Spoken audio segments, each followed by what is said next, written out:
Hi friends, എല്ലാവർക്കും സാസ് കിച്ചണിലേക്ക് സ്വാഗതം. ഇന്നത്തെ എൻ്റെ റെസിപ്പി ഒരു ജ്യൂസിൻ്റെതാണ്. ഒരു കരിമ്പ് ജ്യൂസാണ്. കരിമ്പ് എൻ്റെ വീട്ടിൽ തന്നെ ഉണ്ടായ കരിമ്പാണ്, ഫ്രഷ് കരിമ്പ്. ഈ കരിമ്പ് മൂപ്പത്തിന്ന് മനസ്സിലാക്കാൻ കരിമ്പിൽ ഇങ്ങനെ പൂവുണ്ടായിട്ടുണ്ടാവും. ഇതേപോലെ പൂവ് കരിമ്പിന് അപ്പോഴും നമുക്ക് മനസ്സിലാക്കാം കരിമ്പ് മൂത്തിട്ടുണ്ടെന്ന്. പിന്നെ ഇത് വെട്ടിയെടുത്താണ്. ഇനി നമുക്ക് ഈ കരിമ്പിൻ്റെ പീസ് ഓരോന്നോരോന്നിട്ട് ക്ലീൻ ചെയ്തെടുക്കണം. ഇതിൻ്റെ തൊലിയൊക്കെ കളഞ്ഞിട്ട് ഇങ്ങനെ തൊലിയൊക്കെ അടർത്തി വൃത്തിയാക്കി ചെറിയ പീസാക്കി മിക്സിയിലിട്ടൊന്ന് ഗ്രൈൻഡ് ചെയ്തതിന് ശേഷം അടിച്ചെടുക്കാം കേട്ടോ. ഐസ് വേണമെങ്കിൽ ഐസ് ചേർക്കാം. ഓക്കെ, കുറച്ച് പഞ്ചസാര വേണ്ട ആവശ്യമില്ല. ഐസും ഒരു കഷ്ണം ഇഞ്ചിയും മാത്രം ഇട്ടാൽ മതി. അപ്പം ഞാനിതവിടെ കരിമ്പൊക്കെ നല്ല ചെറിയ പീസാക്കി കട്ട് ചെയ്ത് വെച്ചിട്ടുണ്ട്. ഇതേപോലെ ചെറിയ പീസാക്കി കട്ട് ചെയ്തിട്ടുണ്ട്. പറ്റും പോലെ ചെറുതാക്കിയിട്ട് ഭയങ്കര ബുദ്ധിമുട്ടാട്ടോ ഇത് കൈകാര്യം ചെയ്യാൻ. കരിമ്പ് ഭയങ്കര ഹാർഡാണ്.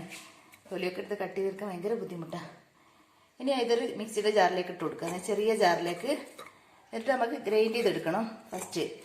കാരണം ഇങ്ങനെ തന്നെ മിക്സിയിലിട്ടാൽ അടിഞ്ഞു കിട്ടൂല. നമുക്ക് ജ്യൂസാക്കി കിട്ടാൻ ഭയങ്കര ബുദ്ധിമുട്ടാണ്. കടകളിലൊക്കെ ഇത് മെഷീനിൽ വെച്ചിട്ടല്ലേ ചെയ്യുന്നത്. ഇതേപോലെ മിക്സിയുടെ ചെറിയ ജാറില്ലേ ഇതിലേക്ക് ഞാൻ ഇട്ട് കൊടുത്തിട്ടുണ്ട്. ഇനി നമുക്കിത് ഒന്ന് ഗ്രൈൻഡ് ചെയ്ത് എടുത്തതിന് ശേഷം പിന്നെ ജ്യൂസ് അടിക്കുന്ന മിക്സിയുടെ ജാറിലേക്ക് ഇട്ട് കൊടുക്കാം. ഓക്കെ, അപ്പം ഞാനിതാ ഈ കരിമ്പിൻ്റെ പീസ് നന്നായി ഗ്രൈൻഡ് ചെയ്തെടുത്തിട്ടുണ്ട്. നല്ല ചെറിയ പീസായിട്ട് ഗ്രൈൻഡ് ചെയ്തിട്ടുണ്ട് കേട്ടോ. അങ്ങനെ ആക്കിയിട്ടുണ്ട്.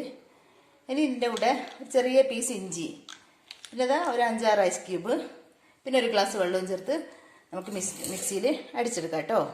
അടിച്ചിട്ട് കാണിച്ചു തരാം. ഞാനിപ്പോൾ മിക്സിയുടെ വലിയ ജാറിലേക്ക് ഗ്രൈൻഡ് ചെയ്ത് വെച്ച കരിമ്പിൻ്റെ പീസുകൾ ഇട്ട് കൊടുത്തിട്ടുണ്ട്. അതിലേക്ക് ഈ ഒരു കഷ്ണം ഇഞ്ചിയും കുറച്ച് ഐസ് ക്യൂബും കൂടെ ഇട്ട് കൊടുക്കുന്നുണ്ട്. നിങ്ങൾക്ക് വേണ്ടെങ്കിൽ അവോയ്ഡ് ചെയ്തോ ഐസ് ക്യൂബ്. പിന്നെ ഒരു ഗ്ലാസ് വെള്ളവും. പഞ്ചസാര ചേർക്കേണ്ടതില്ല, വേണമെങ്കിൽ ചേർത്താൽ മതി. കാരണം കരിമ്പിന് നല്ല മധുരമാണ്. ഇനിയിപ്പോൾ ഞാൻ ഇത് നിങ്ങൾക്ക് അടിച്ച് കാണിച്ചു തരാം കേട്ടോ. ഞാനിപ്പോൾ കരിമ്പ് ജ്യൂസ് അടിച്ച് നന്നായി അരിച്ചെടുത്തിട്ടുണ്ട്.